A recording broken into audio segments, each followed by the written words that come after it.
주님께서 여러분과 함께 루카가 전한 거룩한 복음입니다. 주님 영광 받으소서. 하늘에 올라가실 때가 찾아 예수님께서는 예루살렘으로 가시려고 마음을 굳히셨다. 그래서 당신에 앞서 심부름꾼들을 보내셨다. 그들은 예수님을 모실 준비를 하려고 길을 떠나 사마리아인들의 한 마을로 들어갔다. 그러나 사마리아인들은 예수님을 맞아들이지 않았다. 그분께서 예루살렘으로 가시는 길이었기 때문이다. 야고보와 요한 제자가 그것을 보고 주님, 저희가 하늘에서 불을 불러내려 저들을 불살라 버리기를 원하십니까? 하고 물었다. 예수님께서는 돌아서서 그들을 꾸짖으셨다. 그리하여 그들은 다른 마을로 갔다. 주님의 말씀입니다.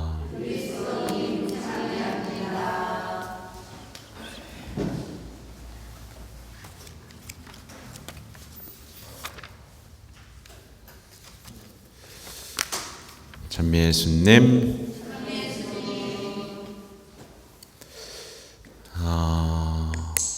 현대인들이 병들었다라는 걸 모르는 사람은 없습니다. 그렇죠? 네. 여러분은 건강한가요? 병들었나요? 건강해요? 네. 예수님이 다 고쳐주셨죠? 현대인들은 지쳐있고 외롭고 병들어 있습니다. 그래서 온갖 해법을 찾습니다. 그렇죠? 살아야 되니까, 행복해져야 되니까. 근데 굳이 예수님에게서는 안 찾습니다. 예수님이 아닌 다른 방법이 있을 거라고 생각하면서 대단히 많은 연구와 작업들을 하고 있죠. 제가 이 얘기를 드리는 이유는 좀 궁금했어요. 그렇게 병든 사람들, 병든 청년, 병든 수많은 사람들은 도대체 어떻게 버티고 있을까? 그래서 좀 검색도 해보고 다큐멘터리도 보고 그들의 삶을 풀어가는 방식을 이렇게 한번 엿보는 시간을 가졌습니다.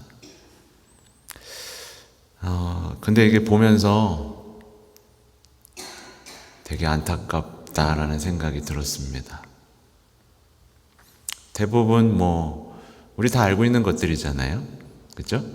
명상이라든가 상담이라든가 온갖 자기계발서, 또 여가 이런 것들을 통해서 어떻게든 삶을 붙잡고 회복하기 위해 노력하는 그들의 고군분투하는 삶. 다들 선해요. 착하게 살려고 노력하고 열심히 살려고 노력하고 있는 모습들이 감동적입니다. 그런 현대인의 모습을 비판하려고 지금 오늘 강론을 준비한 건 아닌데 왜 예수님에게서는 밥을 찾으려고 하지 않나? 이 안타까움 때문에 준비를 하게 됐어요. 오늘 복음을 보면 사마리아인들이 예수님을 맞아들이질 않죠. 그렇죠? 여러분 맞아들였어요? 여러분 마음의 주인이 되셨습니까? 예수님은요, 우리의 마음의 문 밖에서 문을 두드리십니다. 나왔다. 근데 강제로 열어요, 안 열어요? 안 열어요. 우리가 열어줄 때까지 기다리십니다. 인생은 딱 이 부분입니다. 열어드려서 모시느냐, 아니면 계속 밖에 두느냐, 이 차이입니다. 밖에 두고 에이, 좀 맛있는 거나 좀 갖고 와봐요. 택배기사, 은총 택배기사로 쓰는지, 들어오게 하셔서 내가 주인으로 모시는지, 요 차이입니다. 근데 이 마음의 문에 악마가 다가옵니다. 악마는 문을 두드릴까요? 안 두드릴까요? 네, 그냥 비밀번호 누르고 들어옵니다. 들어오면 어떻게 되죠? 그때부터 주인 행세를 합니다. 불을 꺼버리고 거기에 가둬두고 이제 잡아두죠. 인질극이 벌어지기 시작하는데요. 이게 지금 오늘 현대인들에게 벌어지고 있는 일입니다. 마음의 비밀번호, 제가 한번 말씀드린 적 있죠? 마음의 비밀번호, 생각보다 간단합니다. 여기서 여러분의 마음을 여는 비밀번호를 한번 말해 볼게요. 사람들은 이렇게 얘기합니다. 이런 제목들을 가지면 마음이 확 열립니다. 나는 나에게 좋은 사람인가? 막 듣고 싶죠, 이 얘기를? 여기는 좀 안 열리는 것 같아요. 나는 나에게 친절한가? 나는 혹시 나를 괴롭히는 사람은 아닌가? 나는 나를 찾고 있는가? 나는 내 마음에서 울려 퍼지는 소리를 듣고 있는가? 인생의 모든 권한은, 모든 결정권은 나에게 있다. 이런 얘기를 들으면 어때요? 마음이 열리죠? 이게 악마가 누르고 들어오는 비밀번호입니다. 요 말에 마음이 공감되고 흔들리고, 그래, 맞아. 나는 나를 너무 알아주지 못했어. 그 누구도 내 마음을 알아주지 않아. 내 탓이 아니야. 이런 마음에 끌리기 시작하는 순간, 여기에 마음이 열려버리는 순간, 우리가 싸우고 들어왔던 신앙의 보화들은 무력해집니다. 십자가 무력해집니다. 말씀, 성체 다 무력해집니다. 이제 그들이 짜놓은 틀, 나에게 좋은 사람, 나에게 친절한 사람, 내 마음을 알아주는 사람, 이 논리에 이제 갇혀버리게 되죠. 근데 이상하게 마음은 점점 어두워지게 됩니다. 회피, 현실의 어떤 어두움, 나의 불편한 모든 것들을 풀어내려는 이 노력들은 좋은 결과를 맺으면 좋은데 많은 관계들을 끊어버리게 만들죠. 그래서 무관심과 비관주의의 싹이 자라기 시작하고 시기와 질투라는 어둠들이 스며들기 시작하죠. 그 영혼에 어김이 없습니다. 어김이 없어요. 그래서 이런 프로그램에서 좋은 면들을 비춰주지만 그들은 자신의 어둠을 드러내지 않죠. 비밀번호가 필요 없는 경우도 있습니다. 사람들은 혹하는 얘기에 문을 스스로 활짝 엽니다. 예를 들면 어떤 책 제목이 그럴듯하게 지어져 있고 이 말을 듣는 순간 그 책을 열고 싶어 합니다. 그 사람은 정신의학 분야의 세계적인 권위자이자 베스트셀러 작가이다. 보고 싶죠? 아니에요? 이 책을 통해 수많은 사람들의 인생이 변화되었다. 삶의 비밀과 열쇠가 바로 여기에 들어있다. 그는 이 시대의 가장 성공한 사람 중 한 명이다. 누군가처럼 되고 싶다면 지금 이 이야기에 귀를 기울여라. 이렇게 말하는 순간 사람들은 알아서 문을 열고 들어오세요 라고 말을 합니다.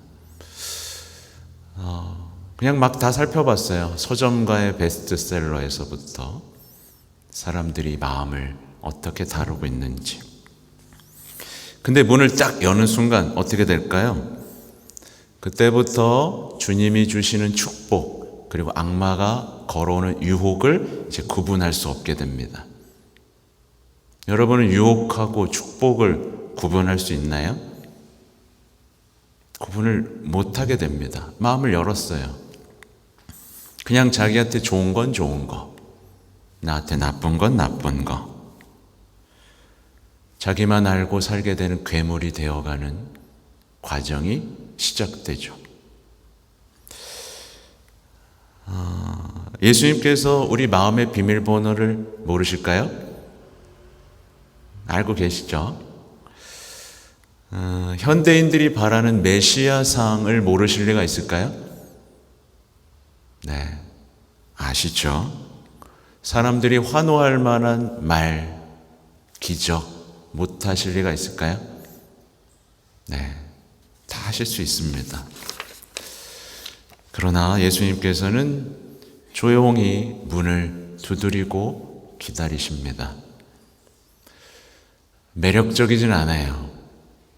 가난하고요, 겸손하고요, 보잘것없고요, 온유한 모습으로 서 계십니다. 양손에는 선물이 가득 들어 있어요. 근데 열어줄 때까지는 못 가지고 들어갑니다.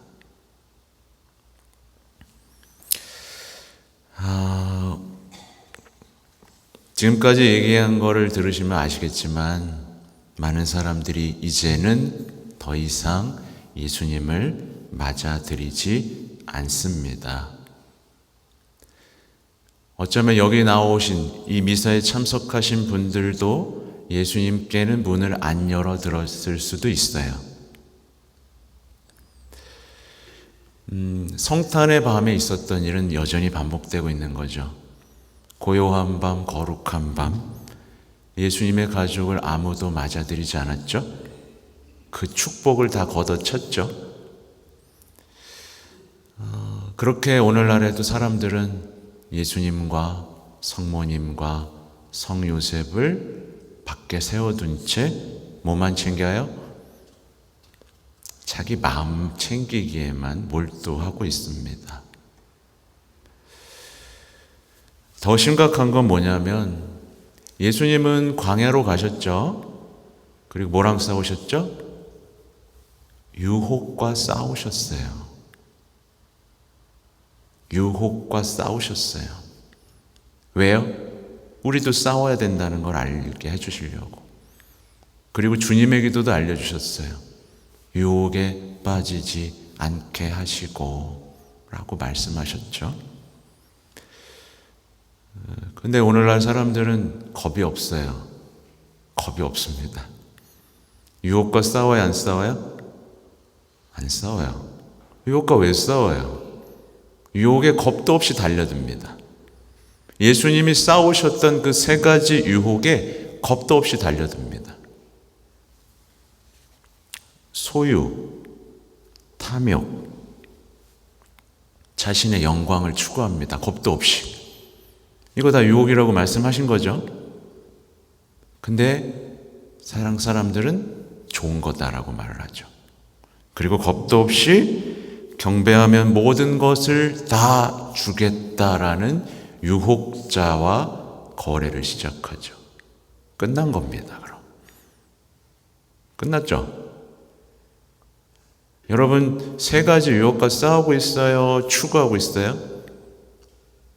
잘 보셔야 돼요. 이 유혹과 싸우지 않고 이걸 추구하면서 나는 왜 평화가 없지? 황당한 얘기입니다. 예수님은 분명히 좁다고 하셨어요. 나를 따르라고 하셨고요. 근데 사람들은 좁은 길로 안 갑니다. 다 넓은 길을, 남들처럼 사는 넓은 길을 찾고 따라오라고 하셨는데 내 갈 길을 갑니다. 내 갈 길을 가면서 주님, 저 좀 지켜주세요 라고 말을 합니다. 그리고는 오늘 마지막에 주님, 저희가 하늘에서 불을 불러내어 저들을 불살라 버리길 원하십니까? 마치 이렇게 서로를 불살라 버리는 삶, 단죄, 험담, 요 삶에 말려들기 시작하죠. 제가 바라보는 안타까운 현대인들의 현실입니다. 문도 안 열어주고요, 유혹엔 겁도 없이 달려들고요, 굳이 인생의 답을 예수님이 아닌 것에서만 찾으려고 하고, 예수님 얘기는 하나도 안 믿어요. 근데 뭐가 무의식이 어떻다 저러면 그냥 다 받아들입니다. 참 이상해요. 악마가 짜놓은 판이 정말 성공적으로 굴러가고 있는 모습을 발견했죠. 오늘 일독서는 지카리아 예언서의 말씀인데, 보세요. 우리가 앞으로 맞이하게 될 어떤 미래에 대한 예언인 거예요. 보세요. 그때 저마다 말이 다른 민족 10사람이 유다 사람 하나의 옷자락을 붙들고, 그러니까 여러분의 옷을 붙들고, 그리스도인의 옷을 붙들고 우리도 여러분과 함께 가게 해주십시오. 우리는 하나님께서 여러분과 함께 계시다는 말을 들었습니다 하고 말할 것이다.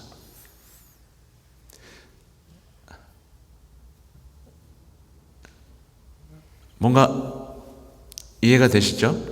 그날이 오면 주님과 함께 있는 사람만이 행복하다라는 말이 드러날 것이고, 사람들은 아우성치며 달려들 겁니다. 자신들이 해왔던 모든 삶이 우상숭배였고 비참한 속임수였다는 걸 알아차리고, 나도 하느님을 알려주십시오. 근데 아직 그때가 오지 않은 것뿐입니다. 그러면 여러분은 하느님과 함께 삽니까? 라고 물을 수 있겠죠. 근데 제가 말씀드린 대로 반대의 상황이 펼쳐지고 있는 거예요. 많은 그리스도인들이 이 자랑스럽고 확실한 이 진리의 신앙을 갖고 있으면서도 어때요? 신앙에 대한 막연함이 있습니다. 그리고 신앙에 대한 회의감을 갖고 살아가요.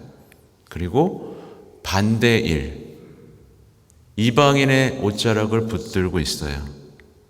자신이 얼마나 귀한 진리, 천상적 지혜를 얻게 됐는지 모르고 반대로 하는 거예요. 아유, 우리도 당신처럼 살고 싶어요. 세상 사람들이 우리처럼 살고 싶어야 되는데 우리가 세상 사람들처럼 살고 싶어하는 현실이 벌어지는 거죠.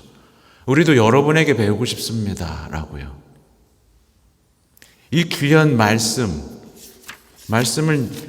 들춰보지도 않은 채 세상 사람들이 배우고 있는 인문학과 수많은 강의들을 쫓아다니는 거예요.